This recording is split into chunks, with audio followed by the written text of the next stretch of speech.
Kerana itu saya sebut pada sahabat tadi, dengan kekuatan yang ada, sahabat-sahabat kekuatan yang ada di sini, satu benda yang kita kena ingat, kekuatan kita bukan daripada kita. Kekuatan yang ada pada kita, Ustaz Asma telah menyebut bagaimana perubahan 1% berlaku pada Dewan Asma ni. Dia bukan adalah kekuatan daripada kita. Kekuatan dia adalah daripada Allah SWT. Sebab itu yang benda yang paling asas. Sebab tu Allah sebut dalam ayat yang kita baca tadi, Qul huwallazi ansha'akum wa ja'alakum as-sam'a wal absara wal afidah qalilan ma tashkurun. Hidup kita adalah pemberian Allah Ta'ala. Dan Allah Ta'ala warning awal-awal sangat-sangat yang sedikit sangat yang bersyukur. Jadi itu yang kita kena highlight. Dan bila Ustaz Asma menyebut tentang persoalan yang dikemukakan tadi, saya nak relate dengan apa yang diceritakan, bagaimana ternamanya Dewan ini. Dewan ini sebagaimana disebut, Dewan Sayyidatina Asma. Asma ni isteri kepada Zubair bin Awam. Pada umur tua dia, YB.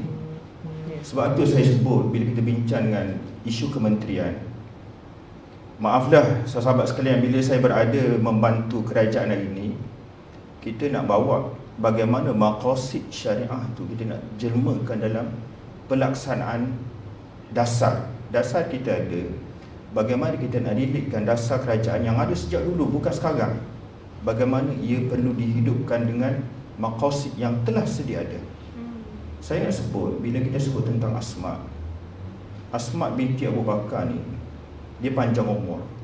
Dia sempat hidup sampai zaman Yazid, bahkan sampai zaman Hajjaj dia sempat hidup. Sampai zaman Yazid Muawiyah. Yazid Muawiyah ni kita tahulah dia punya kehebatan, keganasan dia. Jadi waktu tu umur warga emas dia ni, mata dia dah tak apa nampak. Dan dia ada anak. Yang saya nak highlight hari ni dua kisah anak dia, sebab kita ambil nasihat daripada anak-anak dia. Pertama dia Abdullah bin Zubair. Abdullah bin Zubair ini, dia dikehendaki salah seorang tokoh selain daripada Sayyidina Husain radhiyallahu an, yang dikehendaki oleh Yazid, dan kuncu-kuncu dia ialah Abdullah bin Zubair. Sebab ini anak para sahabat yang sangat-sangat berpegang teguh dengan prinsip Islamiyah. Jadi kalau setakat hari ini kita berkrisis dalam perkara-perkara cabang berkaitan dengan Islam, terlalu kata orang Terengganu dengan orang Kelantan kata semesek je dah. Sebab krisis pemikiran ini zaman para sahabat dulu, zaman para tabi'in luar biasa. Jadi termasuk Abdullah bin Zubair. Jadi Abdullah bin Zubair ni akhirnya dia terpaksa keluar daripada Mekah untuk berhadapan dengan tentera Yazid. Waktu dia nak keluar tu, Abdullah ni dia pergi jumpa mak dia, Asma binti Abu Bakar. Tu bertuah, adik saya ada seorang nama Asma. Bertuah orang yang nama Asma dan mak bapak yang anaknya nama Asma. Nak ceritanya, Abdullah bin Zubair ni waktu dia nak keluar berperang ni, dia pergi peluk mak dia. Mak dia peluk dia. Mak dia peluk ni YB dalam keadaan mak dia tak nampak ni. Bila mak dia peluk Zubair tak pakai baju perang. Dia tu, wahai anak, wahai Abdullah, apakah kamu takut untuk berhadapan dengan Yazid? Nak berperang ni nyawa sahabat-sahabat sekalian. Kita ni cita-citaku syahid. Kita nak ajak berpercaya sekali, ajak program masuk hulu ya YB. Tak dare tu. Cita-citaku syahid, tapi nak ajak program masuk hutan kejap. Tak sempat lah. Tu untuk muhasabah sekejap dulu. Abdullah bin Zubair dia pakai, bila Asma binti Abu Bakar ni tegur dia, kenapa tak pakai baju perang? Apakah kamu takut mati? Sebab maknanya bila tak pakai baju perang ni, maksud dia tak menyertai peperangan. Abdullah bin Zubair jawab, wahai ibu, apakah kamu mahu aku lewat untuk mendapatkan syahid? Maknanya bila pakai baju perang ni, lambat, memang lambat, nak syahid lambat. Maknanya bersedia untuk masuk peperangan tanpa baju perang. Itu cerita Abdullah bin Zubair, anaknya kepada Asma binti Abu Bakar. Satu. Yang kedua, cerita berkaitan dengan zuriat yang hebat ni juga ialah Urwah bin Zubair. Ini saya nak jawab soalan yang dikemukakan oleh Ustaz Asma. Zubair bin Awwam ni dia tergolong sebagai golongan tabi'in. Dia tak sempat dengan hidup dengan baginda Rasulullah SAW, tapi dia sempat dengan sahabat-sahabat. Abdullah bin Zubair ini, Urwah bin Zubair ini, geng-geng di antaranya Al-Walid bin Malik. Al-Walid bin Malik ni dia sempat menjadi khalifah di zaman kerajaan Umayyah. Okay, panjanglah cerita dia, dua orang ni panjang cerita dia. Kalau saya cerita hari ni pada kita syok cerita tu je hari ni. Tu kita reserve pada masa yang akan lain. Stay tune orang kata. Urwah bin Zubair, dia seorang yang alim. Dia pernah ditimpa ujian yang sangat hebat dalam masa beberapa waktu sahaja ketika di Istana Al-Walid. Pertama, anak sulung dia mati kerana ditendang kuda istana dalam Istana Al-Walid. Dalam masa yang sama juga, bila dia ke bumi, anak dia ni, kaki kanan dia terkena penyakit ghargharinah. Bila kena penyakit ghargharinah ni, kaki dia kena potong. Maknanya Urwah bin Zubair ni dalam masa yang sama, anak meninggal, kaki dipotong jadi OKU. Dalam istilah kita sekarang ni, dia adopt disabled. OKU dewasa ni YB. Waktu tu Al-Walid unsing macam manalah, datang ada anak keluar, anak meninggal, datang sempurna tubuh badan, keluar daripada istana, tak ada kaki. Balik ke Madinah, kita tinggalkan cerita dengan Al-Walid. Balik ke Madinah, satu Madinah susah hati. Macam mana ni Zubair, Urwah, seorang ulama yang sangat dikenali, tiba-tiba balik. Begitu keadaan dia.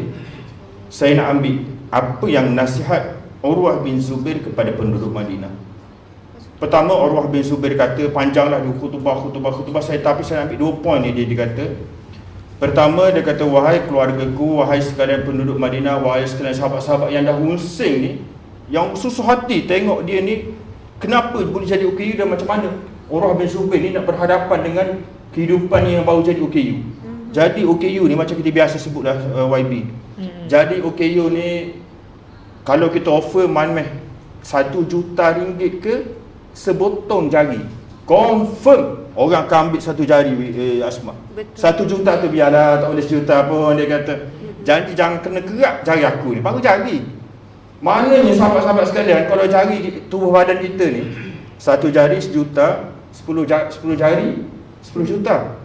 Kalau kita letak kaki ni, 1 kaki ni 10 juta lah.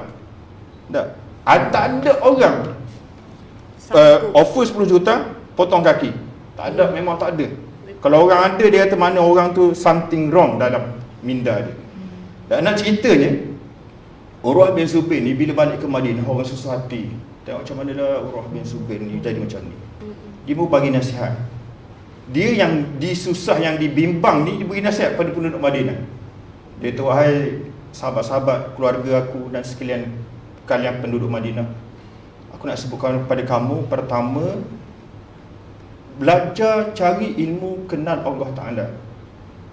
Cari ilmu untuk kenal Allah SWT. Sebab apa sahabat-sahabat sekalian? Kita manusia, kita kena faham la hawla wa la quwwata illa billah. Kita ni, orang kata tak ada apa, keupayaan kita sangat terbatas, melainkan aturan Allah SWT. Kita nak makan, tengah-tengah nak makan ni, orang lapar sangat, orang yang sangat lapar, dia nak makan, tangan ketar ni, nak suap pun tak boleh, nak makan.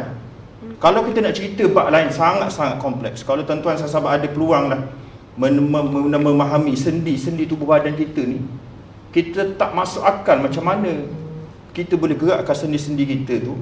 Kerana itu Rasulullah SAW sebut, memadai sedekah tubuh badan kita ni, segala sendi ni, dengan sembahyang sunat duha. Sebab kalau kita nak kira, kita tak mampu pun nak mensyukuri nikmat Allah SWT dengan sendi kita ni, tak mampu. Jadi Urwah bin Zubair menyebut, tambah belajar kenal Allah SWT. Yang kedua, dia kata cari masa untuk faham pengajian kita tadi tu. Maknanya kita ni kena cari masa, kena cari waktu untuk kenal Allah Subhanahu Wa Taala. untuk kita mampu bersedia menghadapi hidup. Sebab apa dia? Sebagaimana yang disebut oleh YB panel kita yang pertama, dan saya ulang balik syair yang dibaca oleh, yang dinukilkan oleh Urwah bin Zubair, Abdullah bin Rawahah. Abdullah bin Rawahah ni ketika perang Khandaq, zaman orang kata waktu yang kritikal, dia nak hiburkan hati sahabat dia baca satu syair. Dan syair ni panjang, saya baca baris pendek ya. Antara baris syair tu dia kata, mala aisha illa aishul akhirah, tidak ada kehidupan sebenar-benarnya melainkan kehidupan di hari akhirat. Jadi itulah sahabat-sahabat sekalian, perjalanan kita sebagaimana YB sebut tadi, dunia ni singgahnya. Jadi kita jangan hilang fokus. Akhirnya kita nak berhenti di RNR lama pula, tak sampai ke destinasi sebab syok di RNR. Jadi benda itulah kita kena hati-hati. Sekadar untuk menjawab soalan daripada moderator kita, wallahu alam. Assalamualaikum warahmatullahi wabarakatuh.